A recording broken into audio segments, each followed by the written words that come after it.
Welcome back to my channel.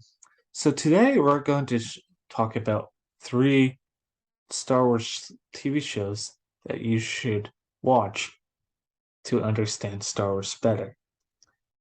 The first one we're going to talk about is Kenobi.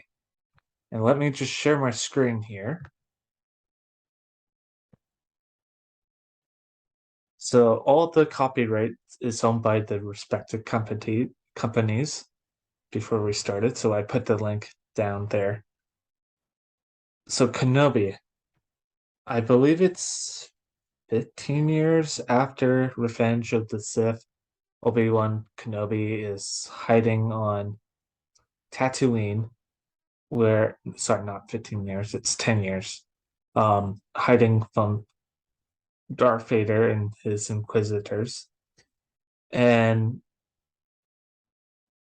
he has to save, spoiler alerts, a young Princess Leia who gets kidnapped.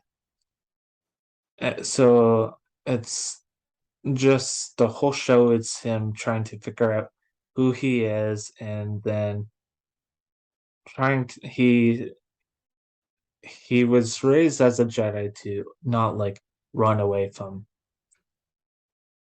like helping people, right? Jedis were raised to help people in need. And he doesn't want to put himself in danger and he doesn't want to put Leia or Luke in danger. So the whole show is him just trying to recover and find balance and force. Um, but yeah, so that was the first show. The next show is Andor, and this happens 5 years before the Battle of Yavin. So basically, this is a show kind of like FBI or like James Bond, deep undercover. He has to lie to get through. Um, he has to be with a team that he doesn't want to be with them and try to figure out what they're stealing. And yeah, so it's basically building up a rebellion, I think. And eventually, I just lost my thought here. Anyways, we will come back to it if I remember. But moving on, number three is Mandalorian. This one is a classic bounty hunter. And he right here is his little companion named Grogu. He was a survivor of Order 66. Um, Same species as Yoda, very rare species. I can't remember.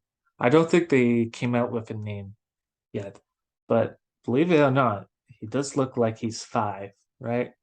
He's 50, but look at how cute he is. But basically, the Mandalorian finds this baby on a mission and didn't wanted to hand it over to the Empire that was doing experiments on it. So now Grogu travels everywhere with Mando, going on different missions. And Mando also has a kind heart and is trying to reunite Grogu um, with the Jedi, or what remains of the Jedi. Because in the galaxy, there's only two Jedi's for as right now. Um, it's Luke Skywalker and Ahsoka Tano. Well, Luke is trying to build up a school for younglings and for sensitive ones. But his first student would have been Grogu, but before that came out, not Rogue One, Force Awakens came out, and it turned out to be um, Kylo Ren, who is known as Ben Solo, was his first student. So, anyways, same thing. I have the tag there, but anyways, and oh, I remember what I was going to say about Andor too.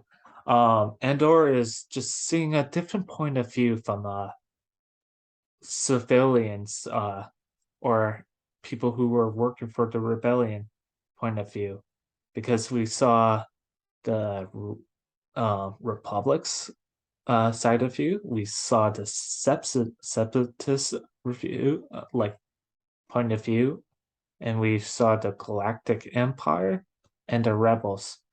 But we don't really get into too much like backstories of how people were suffering from the Empire actions, and were if the rebels were really the good guys or were they really the bad guys kind of deal. So it's a good show. It's just started. All these shows you guys can watch on Disney Plus. But yeah, I recommend watching all the Star Wars movies, including Solo and Rogue One, and then just going into the shows, like maybe watch Kenobi first, if you like. Or if you're the old fashioned and came out when episode 4, 5, and 6, A New Hope, Empire Strike Back, and Return of the Jedi came out, you guys can watch Mandalorian because it takes place after that. Um, but it's up to you. I do recommend watching them all. Andor is just coming out. I believe there's 12 episodes coming out soon. And in my next video, we might be talking about the Clone Wars. I did skip Rebels, so we probably won't even touch on Rebels that much. But anyways, have a good one, and please subscribe and leave a comment. Have a good one. Bye bye.